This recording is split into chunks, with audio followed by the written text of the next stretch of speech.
Hi, and welcome to the Punk CX podcast. My name is Adrian Swinsko, and I'm an advisor, best-selling author, speaker, and general explorer when it comes to customer and employee experience.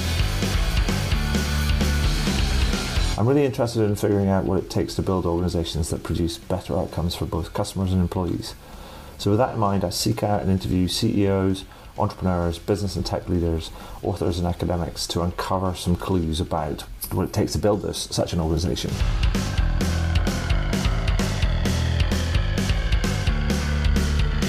Now, some of you may know the podcast as the Rare Business Podcast, but I decided to rename and rebrand the podcast recently. This is for a number of reasons. First one was to mirror the title of my book, Punk CX, which was published in June 2019. 2, because I'm a fan of punk music. And 3, it's just more fun, right? Anyway, if this is your first time listening to one of these interviews, then hello and welcome. And please do dive into the archives at adrianswinsko.com, as I've now completed over 300 of these interviews in the last few years. If this is not your first time listening, then welcome back and thank you. Anyway, that's enough from me right now. Let's get into the interview.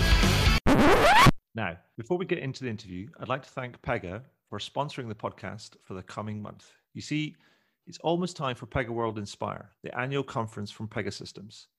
Join them online for free on May the 4th from 9 a.m. to 11:30 a.m. Eastern Time. That's 2 p.m. to 4:30 p.m. UK time to learn how the world's most impactful companies are driving digital transformation. They'll have compelling keynotes, demos, and case studies in a highly interactive virtual format. But they're not stopping there, as there will also be a few surprises as well. So go to pegaworld.com to register for free and check out the full agenda.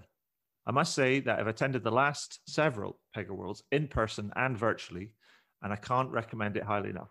So go register today at pegaworld.com. Now, let's get back to the interview. So welcome to the next edition of the Punk CX podcast. With me today, we have an old friend of the podcast who we've been around this roundabout a couple of times, if not more, before, and that is Don Schuerman, who is the CTO and Vice President of Product Strategy and Marketing at Pega. Hey, Don, how you doing? And welcome back, of course. It is great to be back, and always great to talk to you, Adrian. Well, thanks very much. So, Don, can you give us a quick thumbnail sketch on yourself for people that are not familiar with you and Pega? I mean, that's highly unlikely, obviously, but I just give them the quick kind of like 1 to 10. Yeah, I'm CTO at Pega, and that means that I have the incredibly fun job of working both with our clients and with our product teams to make sure that we have technology that is perfectly aligned with the business value that our clients look to get from it, which is really around how can they better engage their customers, how can they better service their customers, and how can they optimize their processes to really fulfill and pay off all the promises they make to their customers. Awesome. Now, first of all, before we get stuck into some of the things that we were discussing prior to the podcast and in setting it up, I just want to say a big thank you to yourself and the folks at Pega for sponsoring the podcast this month as we approach Pega World. But we'll come back to that later. What I wanted to do was spend a bit of time, if we could, sort of reflecting on the past 12 to 13 months, because we're now that long into this pandemic. And I want to reflect a little on what we've seen, what's happened, and what we've learned so far. But to help with that, you shared some research with me, and I wanted to highlight a few stats from the research where you found that 74% of people that you surveyed, organizations and leaders, said that the crisis had exposed more IT gaps than expected. And then 54% admitted that they should have done more to help their customers. And on the back of that, 71% are accelerating their digital experience or digital transformation plans as a result. So I was like going, there's some big numbers there. And so before we get stuck into this, I just wanted to ask you, if you had to give us a grade for our overall performance so far, be school teacher as it were, what would it be? Yeah, I think I'd give us a B. Right. And here's what I think we were not very well prepared for this test, but we did some incredible cramming the Yes. night before, right?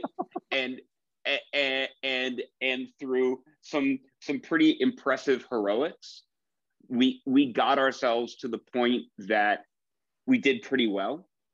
But I think we've hopefully have learned that lesson, Mm-hmm. that maybe we don't want to have a sleepless night the next time around, right? And I'm pretty sure, we've talked, I'm pretty sure there will be some sort of next time around, even though we don't know what it is. Sure. So we owe it to ourselves to do some more of the advanced preparation, Mm-hmm. the ongoing coursework, so to speak. So Mm-hmm. that the next time there's a big test, we're not staying up all night before trying to get ready for it. Yeah, and there's kind of a little less adrenaline and a little less caffeine and a little less Yes. sort of sleep and all that sort of all the other things that that went into that. I mean, I think I would completely agree with that. I mean, there's only one thing that's guaranteed out of all of this is that something like this, whatever it might be, whether it's natural, economic, social, environmental, um, political, industrial, whatever it might be, there will be a thing that happens again. And that's, I guess, we just got to be more prepared. Yeah, I think that's exactly right. And I think we need to be thinking about our technology, mm, and frankly the organization, the structure we build around how we use technology, the people, the teams, the methods, etc., in such a way that we're building a much stronger foundation. mm, We at Pega love to use the term "build for change," right? It's our yeah. trademarked sort of brand promise. Mm-hmm. But I think there's something really serious about that. I think we need to accept the fact that we are in a world where this kind of massive disruption is probably going to be more commonplace than we want to admit. Yeah. And we need to be architecting our businesses to be constantly changing and responding through this kind of disruption. Absolutely. But I want to go back to one of those stats that I shared. I mean, and the middle one, which is that 54% admit that they should have done more to help their customers. And to me, that sort of implies that some of these companies were out of touch with their customers. I mean, given what you're talking about in terms of the big focus on technology and trying to build those networks and resilience and sort of to adapt to an ever-changing environment, do you think there's still work to be done and that many companies are still out of touch? I mean, I think that there's a degree to which I think companies haven't truly built their technology around their customers. Right. Right. And I don't know if that means they're out of touch, because I think, I don't think there are many business people or customer experience leaders that wake up every morning and say, you know what I'm going to do today is I'm just going to ignore my customer. Right. I think most organizations desperately want to do the right thing Right. and want to be in touch with their customers. Mm, I think one of the things that we've done is we talk about being customer centric, right. but if you look historically at the systems that we've built, they tend to be very channel centric, right? Yes. So we build a chatbot, or we build a call center, or we build a mobile app, Mm-hmm. right? Instead of thinking about, well, what's the experience the customer wants across these? Because Yeah. the customer doesn't think of you as your website or your chatbot or your mobile app or your call center. They think about you as a business. Yeah. Or we've built systems that tend to be very, very sort of data centric, or we've built processes that are so tightly coupled to our own legacy systems Mm-hmm. that we expose our legacy deficiencies to our customers, and we force them or the frontline employees that work with our customers to navigate around that legacy complexity. Mm. And I think the way that you get better sort of in touch or better serve your customers is to adopt an architecture and an approach that's really architected around, well, what are the outcomes my customers trying to get to? Yeah. And how do I make it easy for them to get to those outcomes? Mm-hmm. Which is really simple to say, but I think is very, very hard to do in large organizations. And do you think that's because one of the things we talked about was, there was this massive spike in response to the pandemic around the need for organizations to be more agile and more adaptable. But when we were talking, you actually talked about actually agility and adaptability is fine, but we also needed to be more sort of fluid. You talked about this need for more fluidity, and I'm wondering if that's the sort of that sort of idea sort of applies to what we're talking about here, about this idea that we need to build for outcomes and be an understanding, and it has to be, and we almost need to, it requires lots of people to get involved. I mean, am I right? Or can you just explain to me what you mean by the need for more fluidity? Yeah, I think fluidity to me is a part of this whole idea of business agility. And I Right. think a lot of times we talk about business agility and we quickly get to, well, I'm going to run agile based scrum processes. I'm going to have DevOps that allows me to continuously deploy stuff. And all of that is great. Like as a techie, like, Yeah. I love it. Right. But it's quite reductive, right? Yeah, that's reductive. That's just the technology. Like Mm-hmm. we need agility in our business. And a great example of fluidity that I talk about was at the beginning of the pandemic. Mm-hmm. One of our clients in the telecommunications space suddenly realized they had to shut down their call centers. Right. Right. So now they don't have anybody who's coming into work. Mm-hmm. The vast majority of their call center employees weren't actually equipped to work from home. Yep. They didn't have laptops. They didn't Mm-hmm. have good internet connectivity. Mm-hmm. But you know who did? Their marketing department. Yeah. So they took large numbers of people from their marketing department and very quickly spun them up to answer customer questions via their chat sessions. Right. Right. And to me, that's fluidity. Right. That's getting people in your organization comfortable with understanding of, you may be working in the marketing department, but we may need to spin you over to answering customer requests for a couple of days. Mm-hmm. Right. And by the way, that's a great thing for the company. That's great responsiveness. Mm-hmm. And as a marketer, like, that's probably not a bad thing for you. I would suggest that actually, a couple of days. I know. I mean, I would even go further and say that inputting that level of fluidity and making it part of the course would probably be a good thing for many organizations, because it would cross-pollinate and allow people to learn from different perspectives, and and I think that it would probably develop a whole bunch of connective tissue within an organization and all the stuff that comes from that if we kind of did it. And that's kind of what I mean by fluidity. I think the other place where we're going to need to see more and more of it is between that line between business and IT. As organizations take on low code technologies, as they start to think about, well, we have citizen developers, I think we need to continue to kind of blur that line of, are you an IT person who works in the business? Are you a business person who works in the IT department? So that because that's also where, increased agility comes from. The best success that we see, right, for clients, like, and we did this with the state of Bavaria at the start of the pandemic, where we helped them put in a small business lending app, which was basically, supporting some government mandated programs around the pandemic. But you get a business and IT team together in a room, and you take some, design thinking principles, right? How do we universally agree on a problem set? How do we look at that problem set from the perspective of our stakeholders? And then how do we rapidly prototype solutions? You give some low code tooling that allows you to do that rapid prototyping, truly in a collaborative way. Well, that's where we've seen this incredible success, is that kind of design thinking driven approach. And that is all about, these cross-functional fluid teams. Gartner has been using the term fusion teams. Right. I get, to me, that's all part of this idea of fluidity. The traditional roles in the organization need to become much more fluid if the whole organization is going to become agile.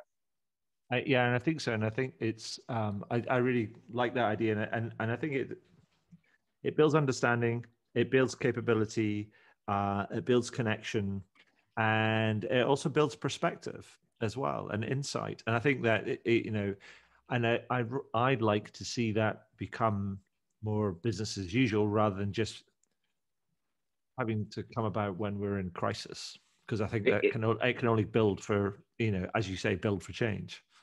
that, that's exactly right. And that perspective, right? We sometimes tend to talk a lot about empathy for customers, empathy for employees. Well, Mm-hmm. this is a tool. This is a way to actually build empathy, right? Yeah. You build empathy for people when you sit down and spend actual time with them, Mm-hmm. and maybe even take on a little bit of their role, so that you understand a little more of what they perceive. Yeah. I mean, building on that sort of the empathy thing, thank you for doing that segue, obviously, for me. I mean, because that was the next thing I was going to ask you about. So the check is in the post, obviously, for that. Um, but empathy has been high on many people's agendas for the last year. And both from a customer and employee perspective, I mean, how have companies done to respond to that? Because I know this is something that Pega really leans into, because I forget the actual name of the actual tool, but it's like an empathy advisory tool that you use. I mean, what's been your experience from your perspective, your client's perspective, in terms of how they've dealt with it, and has the tool kind of really, because this has been the proper road test, I guess, for it, in many cases. Yeah, and I want to be, perfectly clear. I don't think software is empathetic, right? Right. Okay. I like even even the most advanced, some AI. I don't think we're at the point that we're deploying in our enterprises software that has empathy. I think No, I know, humans but have empathy. yeah, it does run, but it helps run scenarios and helps people think Yes. through it. I mean, that's Yeah. Right. the point, right? Right. And the product that, our product, which we call Customer Decision Hub, has a feature called the Empathy Advisor. And what it Right. helps organizations do is understand the decisions that they're making about their customers. How empathetic are they? And Mm, what we're really testing, is how often are you optimizing a decision for your own organization's profit mm, versus your customer's immediate need? And there's not a right answer. I mean, companies exist in order to make profits, mm-hmm. right? But I think profitable companies sustain themselves because they continuously do the right thing for the customer. Yeah. Um, and so, like an example of this, one of the largest users of this Customer Decision Hub product is Commonwealth Bank of Australia. Right. And they use this again across like 18 different channels. They make real-time decisions of how do we engage.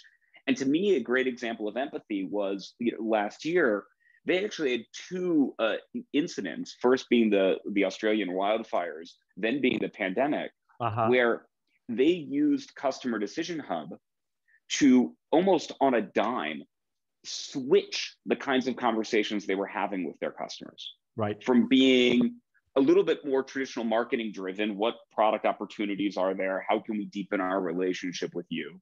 Mm-hmm. To be much more around the idea of how can we support you at this time? What can we provide as assistance? Can we defer a payment on Mm-hmm. a loan for a couple of months? Right? Is there aid available through the government that you're not actually getting that we can actually help you get to? Mm. Right? And the decision to do that was the decision of the leaders, the company, the brand. What Customer Decision Hub, because they had architected this not around the channels, but they actually had this hub at the center that really thought about the customer as a Mm-hmm. whole, they were able then to make the change in that conversation almost immediately. Right. Right. And that's the combination of, the empathetic thinking in the business, but then the tooling and the architecture that allows you to apply that empathy at scale in a really rapid and responsive way. Yeah.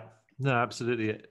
I mean, because I think the I something that I've talked about before is that saw the need for greater empathy in all sorts of interactions, and and it's funny how you get people in a reductive way going like, oh, that means we need more empathy training. And you're like going, well, no, you need way more than that. And I started talking about this empathetic musculature that needs to be able to deliver at an organizational wide level, which goes everything from strategy to people, process, and technology and things. And it sounds like kind of what you're talking about is exactly what Commonwealth Bank of Australia have actually got in place. They've got that musculature. So anyway, the next thing I wanted to ask you about, Don, was I was speaking to somebody right at the early days of the first onset of the pandemic, and he was telling me a story about he's in a group of SaaS CEOs that's almost a networking group. And one of the things that he reflected on is he was speaking to one or two of them, and he said, that thing that we said was important, i.e. putting customers at the heart of our business. He said, and now we've actually realized that they really are important. They really are important, and we really need to put them at the heart of our business. And it seemed to me that the thing that kind of spun out of that was that we've seen this gap between rhetoric and activity being forcibly collapsed. And the thing I wanted to ask you about was, one, is that something that you've seen, but with the rush back to normal in inverted commas, are we in danger of losing or not learning the lessons of the last sort of 12 months or so? Yeah, I think there are two things. I definitely saw similar things of all these words that we were using suddenly became real, right? I had a CIO say to me early on in the pandemic, I've been trying to talk about Agile in this company for 15 years. Right. And now we're all Agile all the time, largely because we have no choice. Right. There's an urgency. Like when you have to have a solution in market in 2 or 3 days, you'll operate in an Agile way. You'll suddenly understand what like minimal viable product really means when you have no choice but to put one in place. Yes. Right. And I think the same is true around this idea of customer centricity, right? All of a sudden, all that talk about customer centricity, like, okay, well, what does it really mean to do that? I do think still there's a lot of work to do deep down in the technology and structures of the organization to continue to make that a reality. I still think that for all the talk about customer centricity, so much of what we do is either channel centric or built around our existing legacy environments. And I think those are, those are things that it takes digital transformation, right? And we, 71% of the leaders we talk to are accelerating digital transformation efforts. Yeah. The optimist in me wants to believe that we're going to continue to accelerate those efforts as we hopefully, come out into some sort of, new state of being after the pandemic, right? I don't like to say normal, but whatever it is, new state, the after times. Yes. But I think we're gonna. I think my hope is that we continue to actually follow through on some of the deeper structural changes, because yeah. I mean, because it seemed to me that there was the thing that really helped with that was the enforced urgency. I mean, to your point around, you get to really learn about what necessary looks like when you're under the certain constraints. I mean, how do you think we're going to be able to maintain that sort of urgency? Because what it does feel is that the cadence of change and innovation has just gone up a level, and it's almost like a new bar. And if people kind of like step off it, then you're going to fall behind. So I guess my question is going to be, how do we maintain that urgency? Because that seems to be one of the big lessons that I've heard from other places, that we just need to, we need to realize that things have changed in this particular sphere. We just need to understand it and get used to it and then keep going. But I guess, what do we need to do to actually maintain that? Yeah, I mean, I think first and foremost, that needs to be a leadership question and a drive into the business. I think you have to also balance maintaining urgency with not exhausting Yes. our people. Yeah, of Right. course. Because I do think that everybody that I talk to is exhausted, right? And it's not just the urgency of work, it's the urgency of parents becoming part-time school teachers. It's the the emotional frustration of not being able to connect with family and friends and loved ones. Like, so I think we need to respect that. But what I think we need to do is treat that less as a mandate, but as a celebration of what's possible.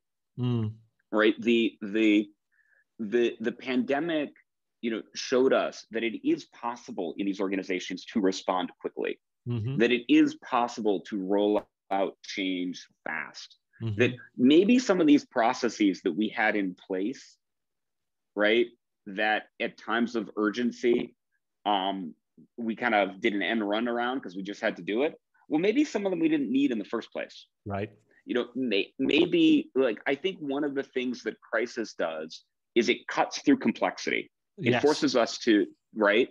And so what I hope we can do is continue to use this to carve away the complexity in the business.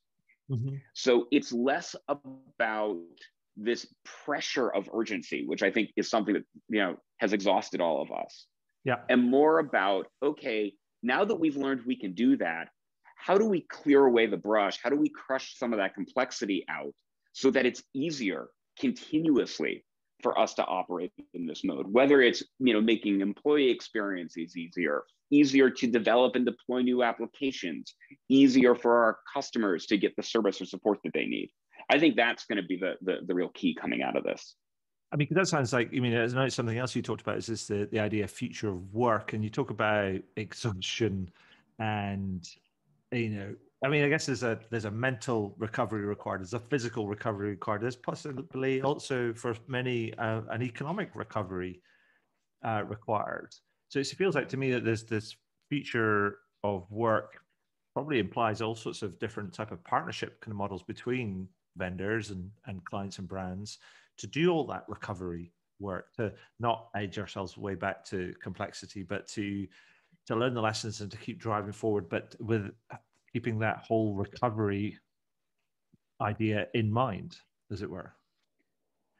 Yeah, and I think I think there will always be creeping complexity in our business, right? The idea of even the idea you mentioned of sort of like partners and ecosystems. Well, ultimately that's going to require things like APIs and API management and governance, and those are new things, and that can spin up new complexities, right? Sure. All of a sudden our processes extend outside the boundaries of our business. Well, that's an interesting wrinkle, right, for me to try to get my head around.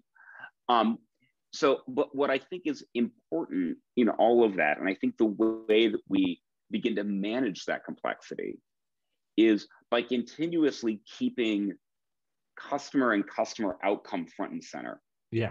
What is the customer trying to achieve, right? The reason I have this partnership, the reason I am making an API call across an organizational boundary to transfer some set of data over to another organization for them to pick up and service is because there's some outcome that together we're trying to give to the customer. And if we can continuously agree on that, right, and build and streamline the processes around that, we can, I think, cut through the sort of encroaching complexity and stay laser focused on the customer, the outcomes for the customer, as opposed to the getting lost in we're implementing this open banking API and we need this data management and these security protocols, and all of those become necessary, but we've got to tie it back to the outcome that we're attempting to deliver. Absolutely. So, Don, I mean, do you have anybody that, like clients that you just go, you want to give them a big shout out and just sort of celebrate them in many ways because you think that actually they might not have it nailed, but they're definitely on track, doing the right sort of things, because it's always nice to kind of to hear about people that are leading the way as well, because it gives us opportunities to watch and learn. Yeah, I mean, and if I can drop a little plug in here, on May 4th at PegaWorld, is the opportunity to hear from 3 such of those clients who, each is telling very, I think, interesting stories. You're going to hear from Wells Fargo Bank about how they are using that kind of customer decision hub technology that I mentioned to be really personalized and empathetic and responsive to their customers in every conversation in real time. Right. You're going to hear from an organization that I just love. They're called Step Change, and they are a charity based out of the UK. They provide debt relief. Right. And, unfortunately, the demands on their business have been growing over the past year. And they're going to be talking about their CEO is going to be talking about the steps that they put in place and how they use technology like process automation and case management to streamline their processes so that they can be faster and more responsive to their customers, so that they can handle the growing volume of requests that they have, without needing to massively increase the size of the organization to make it happen. And then you're going to hear from Pfizer about how they use automation to streamline processes, so that getting through things like drug testing and clinical trials and validations are faster and easier, right? Which is, I think, something that we all are watching really closely these days. So I think those are 3 great examples. And what I'm excited about PegaWorld is you get to hear that story directly from them. But I guess it's important to note, because we sort of skipped forward to something I was going to ask you about, but we may as well just talk about it now. Is that PegaWorld is this is all done in fast-paced, bite-sized chunks, because the whole thing is only 2.5 hours long. Is that right? That's right. One of the things we've realized with these virtual events is, I think we've all got a little bit of virtual event fatigue, and we don't.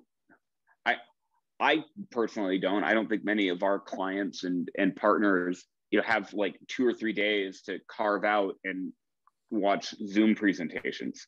So we're really focused on giving you something that is bite-sized, that is short, that I think also hopefully raises the bar from a production perspective on how can we make this engaging and a little bit fun, but also really in a short period of time, give you a lot of great and actionable information, stories, inspiration. We actually call the event PegaWorld Inspire, to help carry our clients, our partners, through the next year of what can they do in their business to be more agile, to better respond to their customers. So I'm really looking forward to the event on May 4th.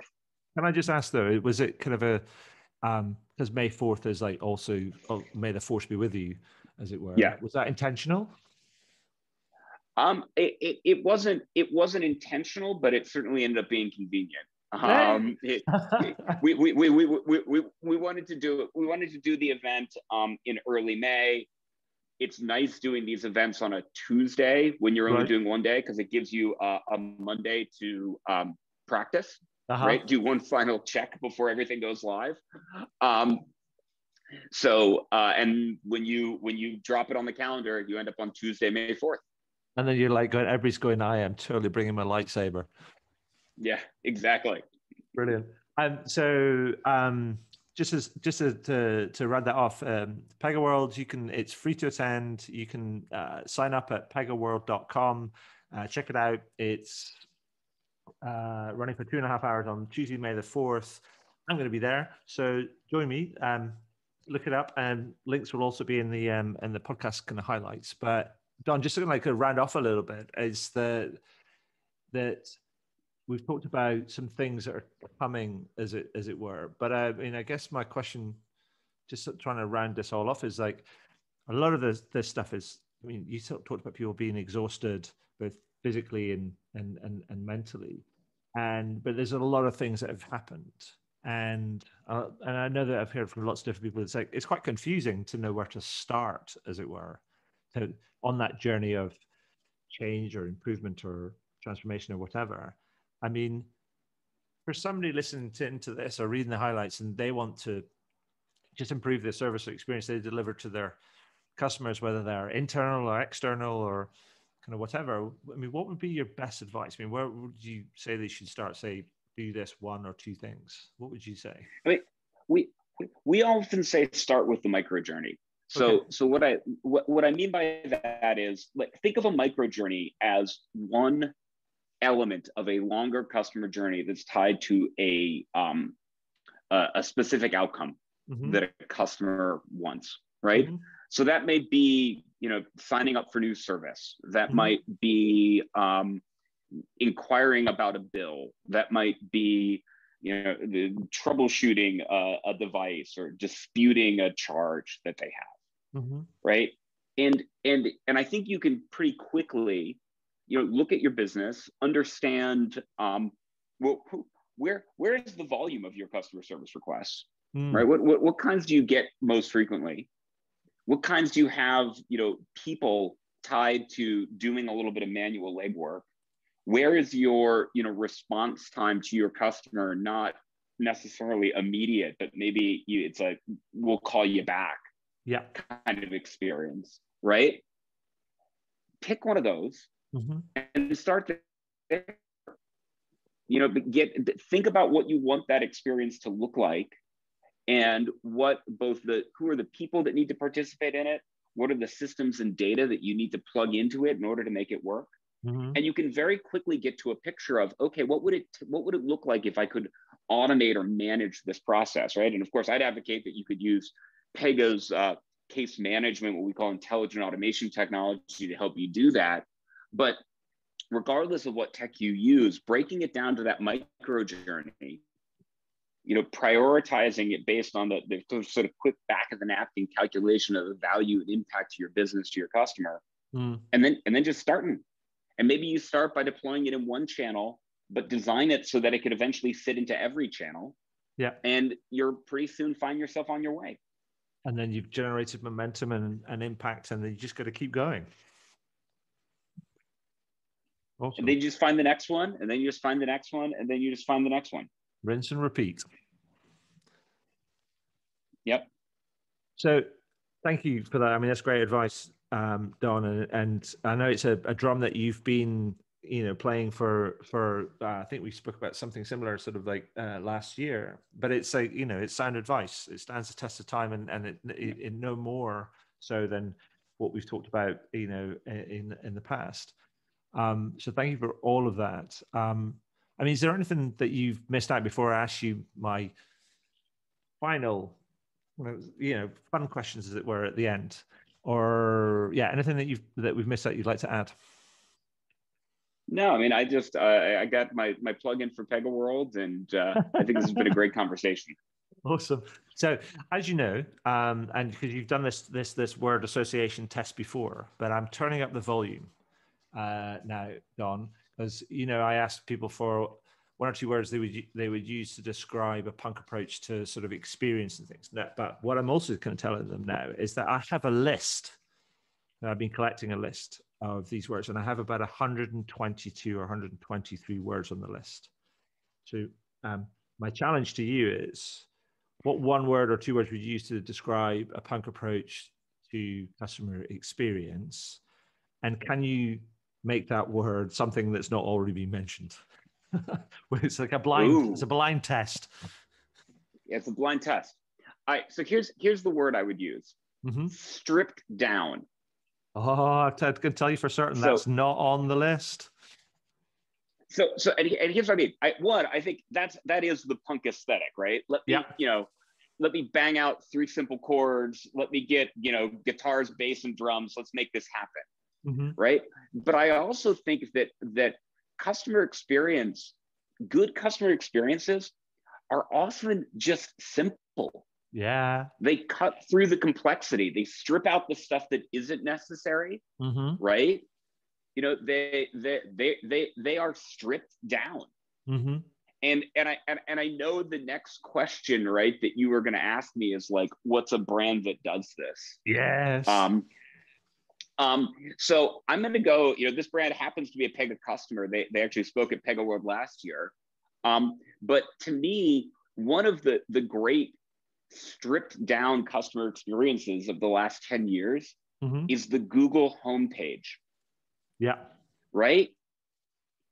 Right? Mm-hmm. You get to Google, it's nothing there but like their logo or whatever their Google Doodle of the day is, mm-hmm.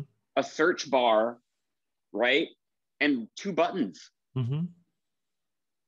I know. Right? Beautiful. But it makes it absolutely clear that's what I'm there for, mm-hmm. right? I'm there for search, right? So it's not, and I think that, admittedly, over the last couple of years, they've slightly deviated from that somewhat. Yes. But that the stripped down simplicity of that, I just think is a beautiful statement of what, a punk CX can be when you cut through the clutter and get to what's the outcome my customer's trying to get to, and how do I just make it stupid easy for them to get there? Perfect. I love that. So let's leave it there. Don, thank you so much for that. Those are great examples, great words. Thank you for thank you for sponsoring the podcast this month. I'm looking forward to Pega World on May the 4th, but also finally, thank you for sharing your time and your insight and your experience with us today. It's been great to talk to you again. And thank you, Adrian. It's always a lot of fun.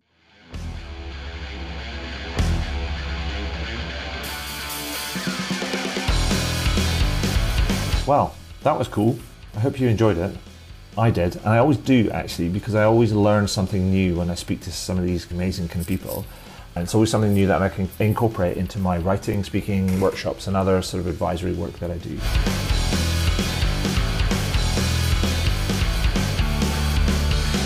Now, if you're interested in learning about any of that sort of stuff, then you can find out more about how I work with clients over at adrianswinscoe.com.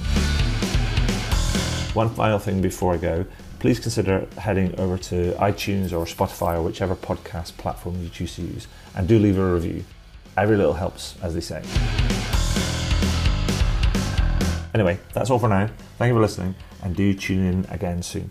All the very best. Cheers. Bye.